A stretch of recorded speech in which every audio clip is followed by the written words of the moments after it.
What's up? Nick here at Phoenix Tactical. So today we'll run through how to do an AR cleaning real quick, disassembly. This is our own actual house brand AR, one of them. This is a pistol.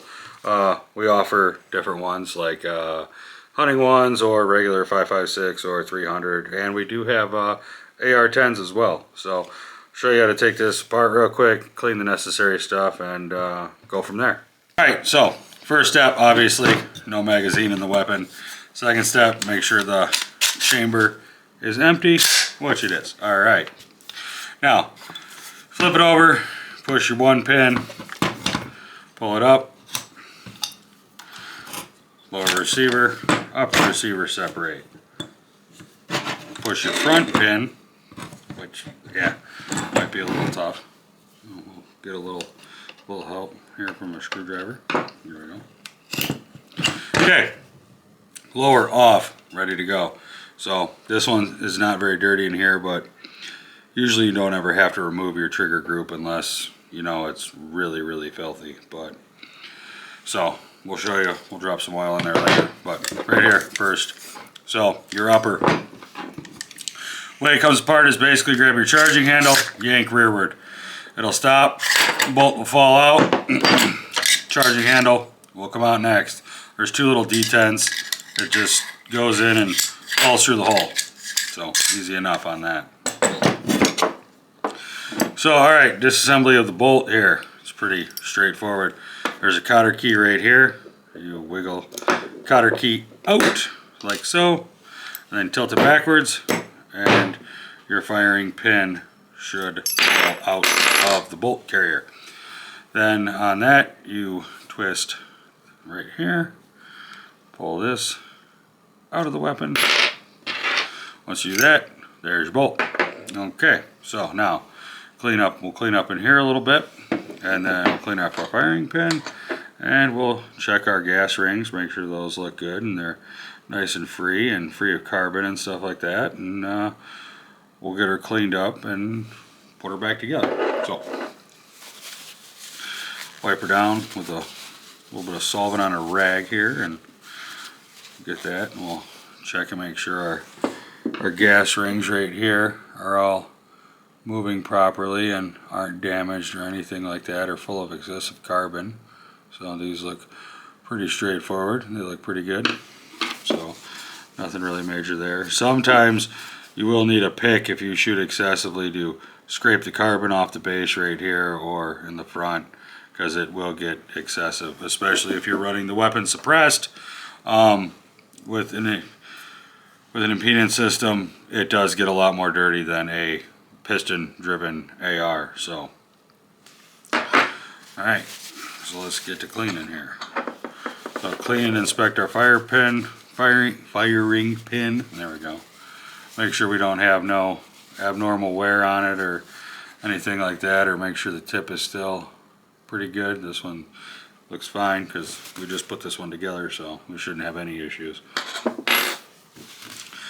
So let's see, we'll grab out our little thing here. I just like to use a little pad for a shotgun.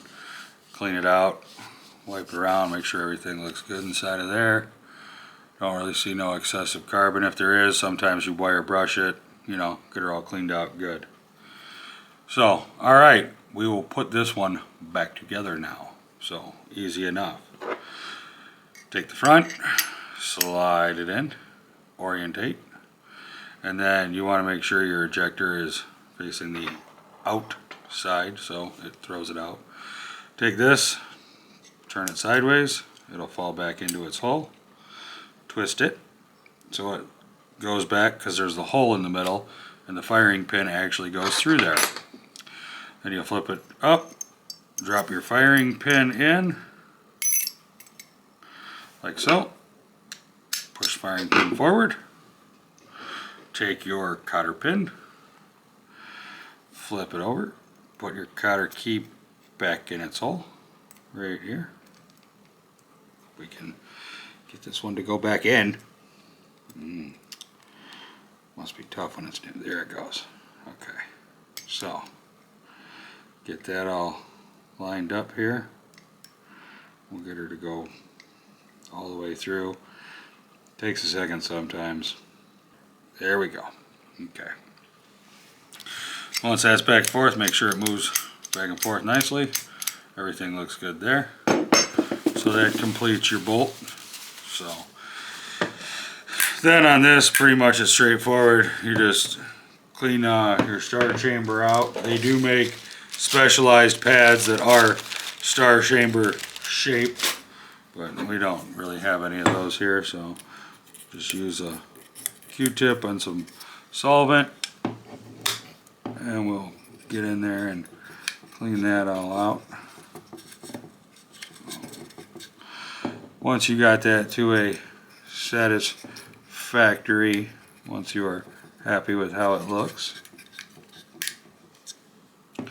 you can run the barrel. So grab our rod with our little brush and put our solvent on, which is nicely leaking inside of its case. Awesome. So I'll put a little bit on there and pour it in. There we go. Pull it back through.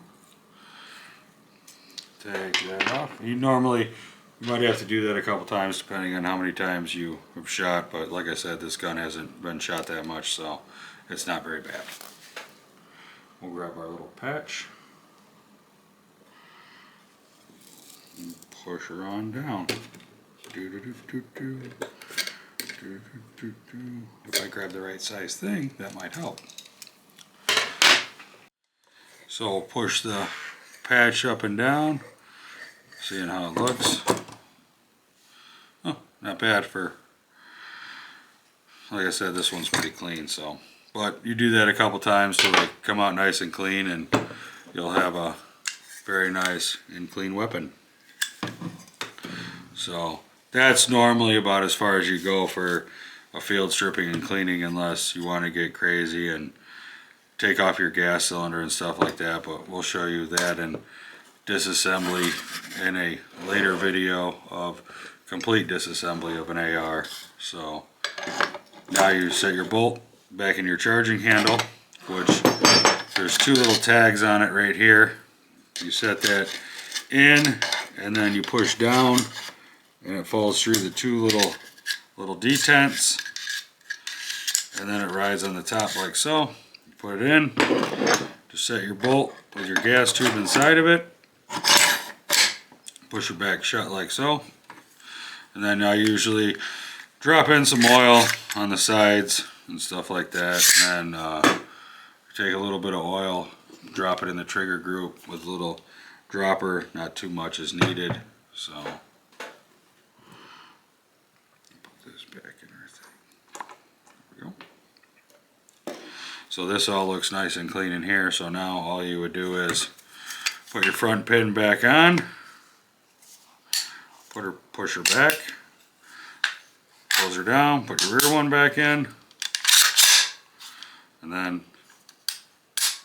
everything works.